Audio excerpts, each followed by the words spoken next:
So last week, my video expose on Nestle and their horrible, disturbing practices in Malaysia that are leading to obesity went viral. And about 1 million people watched the video. Some 17,000 people, mostly in Malaysia, shared it on their Facebook, and Nestle actually responded. Now that prompted me to do some further digging into what Nestle is doing, and what I found is disturbing.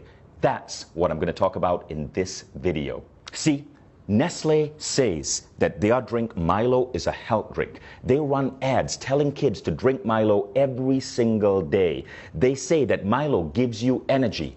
What they don't say is that Milo actually makes you fat, that no real athlete would put this in their body, and that energy comes from sugar spikes. This is milk, and this is actually Nestle milk. So see, Nestle, I don't dislike all your products. Your milk is actually pretty good. I wish you would stick to milk rather than coming up with useless crap like Nesquik and Milo.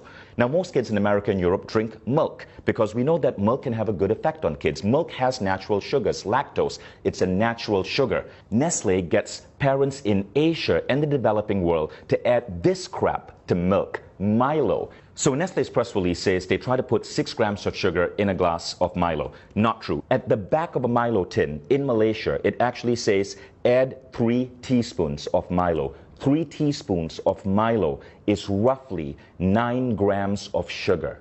Now you want to know what 9 grams of sugar looks like? 9 grams of sugar is roughly this. This are Nestle bonbons. This is a candy that Nestle markets. Each one has 3 grams of sugar. Candy itself is fine. My kids will eat this maybe once every 2 weeks or so.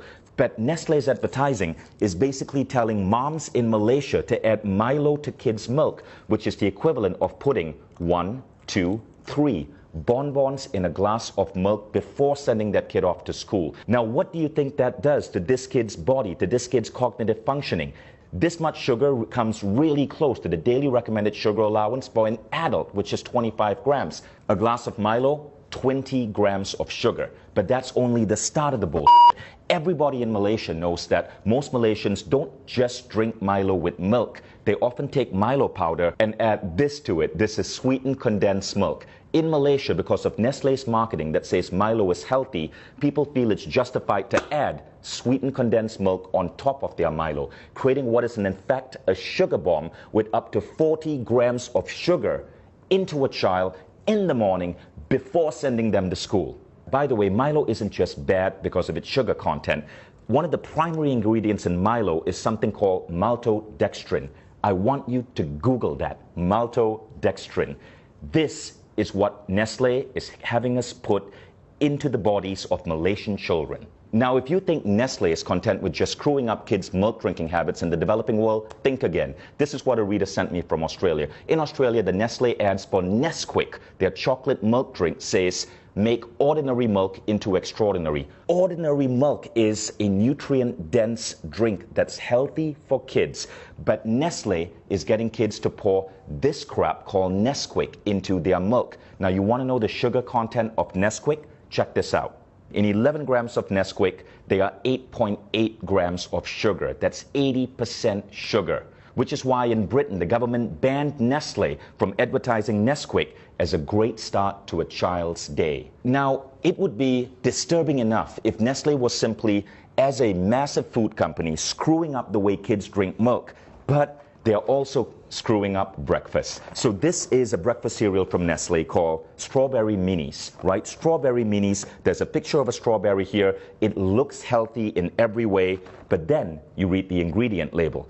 And by law, Nestle has to list ingredients in order of most common. Here's the ingredient label for Strawberry Minis. Number 1 ingredient, sugar. Number 2 ingredient, palm oil. Number 3 ingredient, glucose syrup. Number 4 ingredient, maltodextrin. Number 5 ingredient, cornstarch. Number 6 ingredient, salt. You don't get to strawberry till number 7, and it's strawberry powder, 0.3%. 0.3%, 1/300 of this is actual strawberries. Nestle, why don't you be honest and just call this sugared maltodextrin minis? At least there'd be truth in your advertising.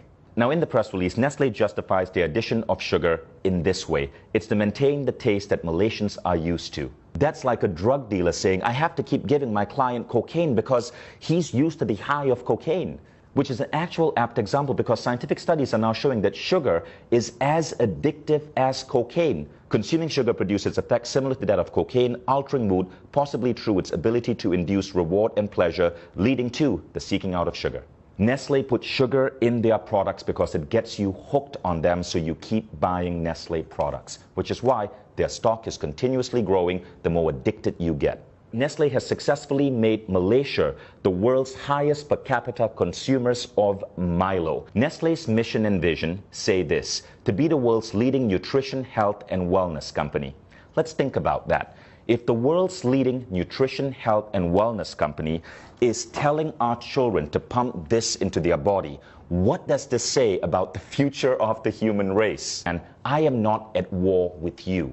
We, the 17,000 people who shared my video, the millions who viewed it, we all are at war with bad health and obesity.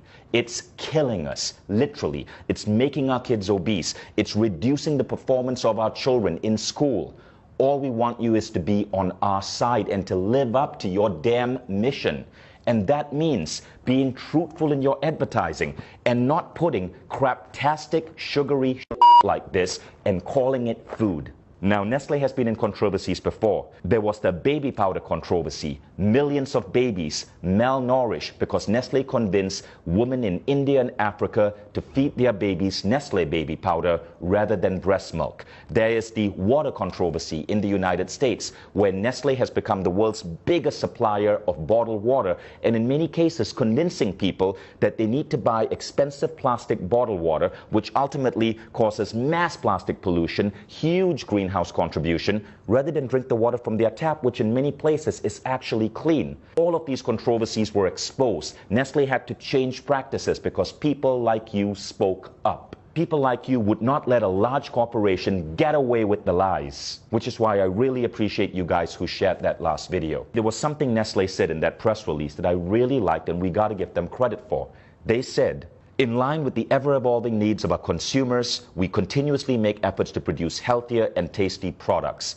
You know what this means, people of Malaysia, Australia, Indonesia, the Philippines. Nestle says they're listening to you, so make your voices heard. Share this video, dub this video in your native language. You can even take the script from this video and the previous video, act it out yourself, put it up on your YouTube channels. You get the views. Share it with your friends on WhatsApp, share it on Facebook, spread this video. Nestle says they are listening to you. Let's see if that's true or it's another Nestle lie. Thank you all in advance for sharing this. And Nestle, I look forward to your next press release.